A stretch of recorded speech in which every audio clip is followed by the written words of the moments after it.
Hello fox, तो क्या हाल चाल आपके। तो आज की कहानी एक कोरियन गैंगस्टर और एक हिटमैन की है। अब हिटमैन उन्हें कहा जाता है जो कि पैसों के बदले किसी का खून करते हैं और इनका इस्तेमाल ज्यादातर गैंगस्टर वर्ल्ड और पॉलिटिकल वर्ल्ड में किया जाता है। और इस कहानी में हम देखेंगे स्क्विड गेम वाले सेओंग जी हुन को एक गैंगस्टर के रूप में, जो कि बहुत ही डेंजरस है और उसे कोई नहीं डरा सकता किसी मंजर से, क्योंकि वो पिछवाड़ा भी खुजाता है खंजर से। तो चलते हैं मूवी की स्टोरी की तरफ।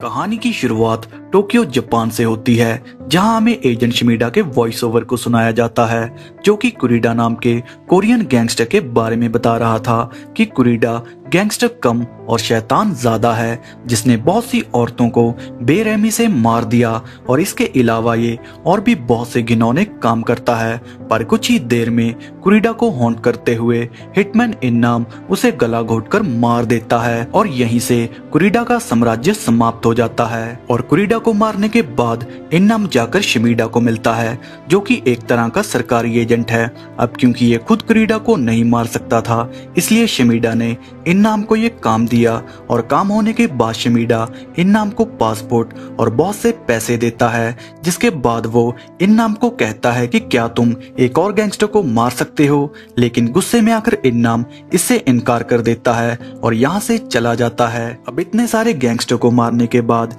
इन्नाम अपनी जिंदगी से परेशान हो चुका है, जिसके चलते वो पनामा कंट्री में रहने का तय करता है, जहाँ शिमिडा उसे कहता है कि मुझे एक हफ्ते का टाइम दो, तुम्हारी सारी सेटलमेंट एक हफ्ते में हो जाएगी। इसके बाद शीन शिफ्ट होकर बैंकॉक की तरफ मुड़ता है, जहां हम यंगजू को उसकी बेटी यूमिन के साथ देखते हैं, जिसे वो स्कूल छोड़ने के बाद प्रॉपर्टी डीलर जैंग को मिलती है, जिसके साथ वो एक बड़े गोल्फ कोर्स में इन्वेस्टमेंट करने वाली थी। लेकिन यहाँ यंगजू इस प्लान को ड्रॉप कर देती है और इधर यूमिन को उसकी नैनी किडनैप कर अपने साथ ले जाती है। जिसके बाद हम इन्नाम को देखते हैं, जिसे पनामा कंट्री से जुड़े कुछ डॉक्यूमेंट मिलते हैं जो कि शिमिडा ने भेजे थे। अब यहाँ इन्नाम को शिमिडा की कॉल आती है, जो कि उससे कहता है कि क्या तुम किम नाम के आदमी को जानते हो, तो अगर तुम उससे जानते हो तो वो तुमसे बात करना चाहता है। जिसके बाद इन्नाम किम को कॉल करता है, जो कि उससे कहता है कि यंगजू की मुझे कॉल आई थी और वो तुमसे बात करना चाहती है, जो कि किसी बात से परेशान लग रही थी।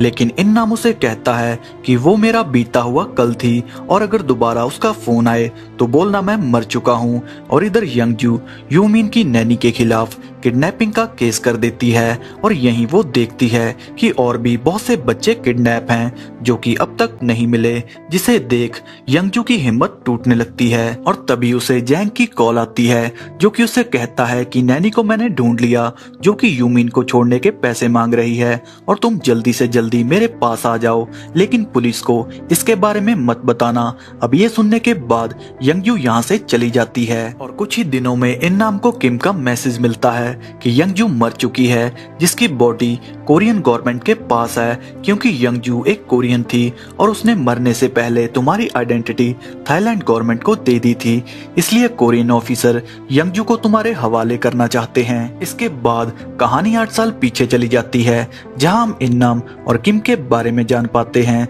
जो कि नेशनल इंटेलिजेंट एजेंसी के लिए काम करते थे। लेकिन धीरे धीरे एजेंसी में बहुत से बदलाव आए, जिसके चलते उन्हीं के लोग उनकी जान के पीछे पड़ गए, जिस कारण इन्नाम और किम को एजेंसी छोड़नी पड़ी। और इसी डर से इन्नाम आकर यंगजू से आखिरी अलविदा लेता है कि तभी उन पर कुछ लोग अटैक कर देते हैं, लेकिन इन्नाम सभी को मार देता है, जिसे देख यंगजू पूरी तरह डर जाती है। जिसके बाद दोनों एक दूसरे से अलग हो जाते हैं। खैर, यंगजू की बॉडी लेने के बाद ऑफिसर इन्नाम को यंगजू का वॉलेट देता है, जिसमें यूमिन और यंगजू की फोटोज थी और इसी के साथ ऑफिसर उससे कहता है कि यूमिन अभी भी लापता है और बैंकॉक पुलिस उसे ढूंढने में लगी हुई है, लेकिन वहां का सिस्टम बहुत ही खराब है, इसलिए मुझे नहीं लगता कि बैंकॉक पुलिस कभी उसे ढूंढ पाएगी। अब यूमिन का नाम सुनकर इन्नाम आकर किम को मिलता है, जो कि उससे कहता है कि यूमिन तुम्हारी ही बेटी है और 8 साल पहले जब सब कुछ छोड़ तुम यहाँ से चले गए थे तो यंगजू मेरे पास आई थी,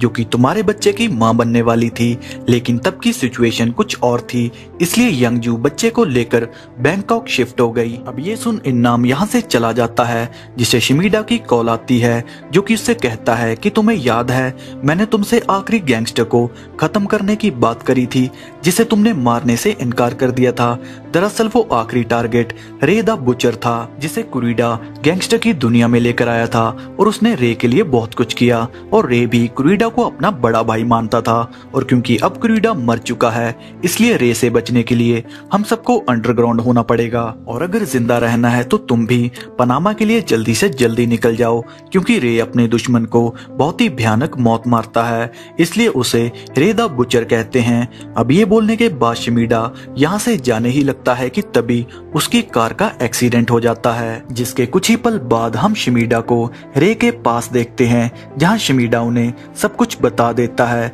कि इन्नाम तुम्हें इचियन शहर में किम के पास मिलेगा। जिसे सुनने के बाद रे अपने औजार निकालता है और शिमीडा को अपने बचपन की कहानी सुनाता है कि मेरा बाप इसी शहर में एक बुचर था जो कि दारू पीकर मुझे बहुत मारता था, क्योंकि उसको मुझ में मेरी भागी हुई माँ दिखती थी। और अपनी कहानी सुनाने के बाद रे शिमीडा को मार देता है। और इधर इन्नाम बैंकॉक जाकर यूमिन को बचाने का तय करता है, जहाँ किम उसे बैंकॉक में जाकर ली नाम के आदमी से मिलने को कहता है जो कि किम का ही आदमी है। और इन्नाम के जाते ही यहाँ रे आकर किम को भी मार देता है और यहाँ के डॉक्यूमेंट से रे को पता चलता है कि इन्नाम अपनी बेटी को बचाने बैंकॉक गया है, जिसके चलते रे भी बैंकॉक में जाकर उसे वहीं मारने का तय करता है। और इधर इन्नाम बैंकॉक में जाकर ली को मिलता है जो कि पैसों के बदले इन्नाम की मदद करेगा, जहाँ वो इन्नाम को कहता है कि कोरियन और जैपनीज बच्चों का थाईलैंड में मिलना बहुत ही मुश्किल है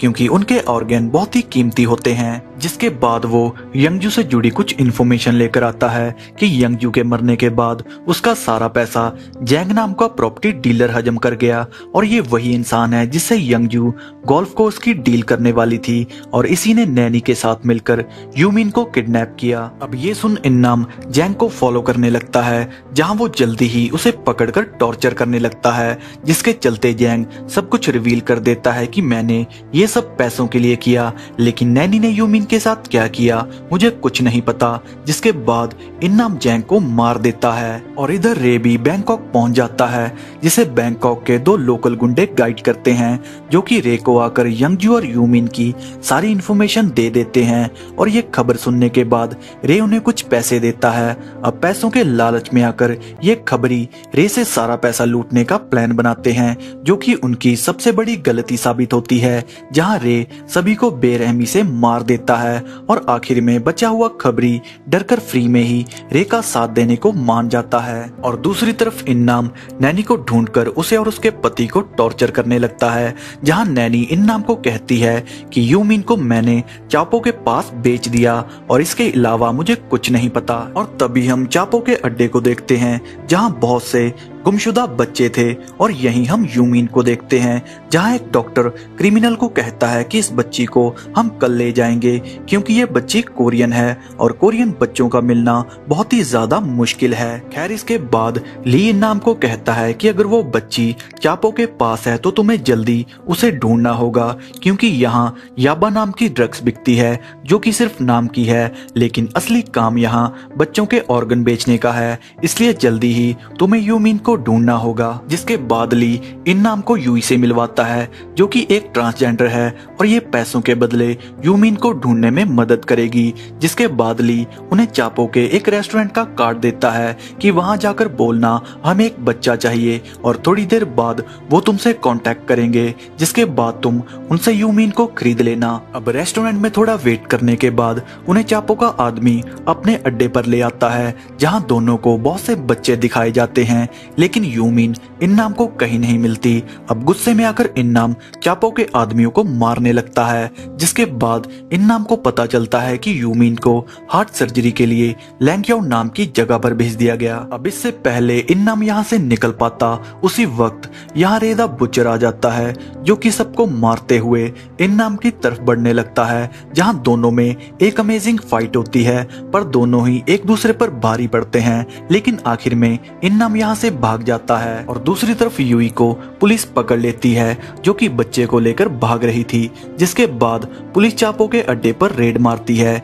जिन्हें बहुत से किडनैप बच्चे मिलते हैं और यहीं कार में हम चापो के बॉस लेन को देखते हैं जिसे पता चलता है कि ये सब 2 कोरियन लोगों की वजह से हुआ, जिसके चलते लेन दोनों को मारने का आदेश देता है। जिसके बाद हम ली और इन्नाम को देखते हैं जहां ली इन्नाम को लैंग याओ की लोकेशन बताने के बाद कहता है कि किसी ने किम को मार दिया और उसका फोन उसी किलर यानी कि रे के पास है। जिसके चलते इन्नाम किम के फोन पर कॉल करता है और वो रे को कहता है कि मेरे रास्ते से हट जाओ, लेकिन रे उसे कहता है कि मैं उन सबको मार दूंगा जो तुमसे जुड़े हैं। खैर इसके बाद डरकर यूई पुलिस को इन्नाम के बारे में सब बता देती है कि वो अपनी बेटी को बचाने लैंग याओ गया है और दूसरी तरफ रे भी चापो के आदमी को तोड़ने के बाद यूमिन के बारे में सब पता कर लेता है कि उसे कहां रखा गया और जल्दी ही इन्नाम लैंग याओ पहुंचकर यूमिन को ढूंढ लेता है जो कि बिल्डिंग के दूसरे हिस्से में थी और यहीं पुलिस भी इन्नाम का पीछा कर रही थी कि तभी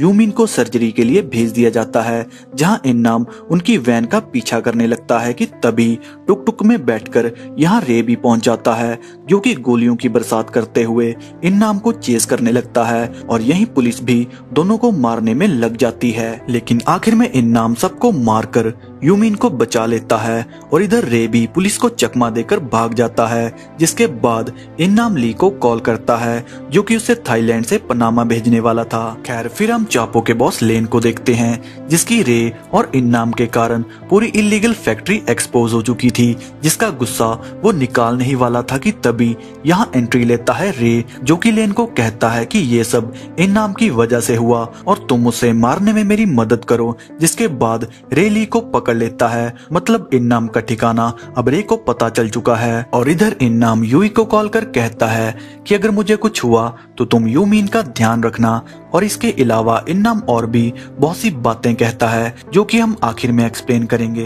बैक टू द स्टोरी। अब यहाँ इन्नाम यूमिन के काफी नजदीक आ जाता है जो कि उसे काफी पसंद करने लगी थी, लेकिन इन्नाम को यहाँ पता है कि मेरी कहानी का अंत कैसा होगा। जिसके बाद वो जाकर कुछ लोगों को मिलता है जो कि उसे पनामा लेकर जाएंगे और यहाँ वो आदमी इन्नाम को कहता है कि ठीक 5 बजे हम तुम्हें पनामा के लिए रवाना कर देंगे। जिसके बाद इन्नाम होटल में वापस आ जाता है जिस पर चापो के आदमी अटैक कर देते हैं, पर इन्नाम सबको मारकर अपने रूम में पहुंच जाता है और तभी रे उसे गन पॉइंट पर ले लेता है। जिसके बाद इन्नाम उसे कहता है कि चाहे मुझे मार दो पर यूमिन को छोड़ दो और ये सुन रे अपना प्लान बदल लेता है क्योंकि इन्नाम अपनी जिंदगी के बदले यूमिन की जिंदगी मांग रहा था, जबकि रे यहाँ इन्नाम को तड़फा कर मारना चाहता था। अब अपनी बुचर फैंटेसी को पूरा करने के लिए रे चापो के सभी आदमियों को मार देता है और यहाँ के लोकल बुचर्स को कहता है कि इन्नाम को मेरी जगह पर ले आओ जहाँ मैं अच्छे से इसकी चीर फाड़ कर सकूं। जिसके बाद रे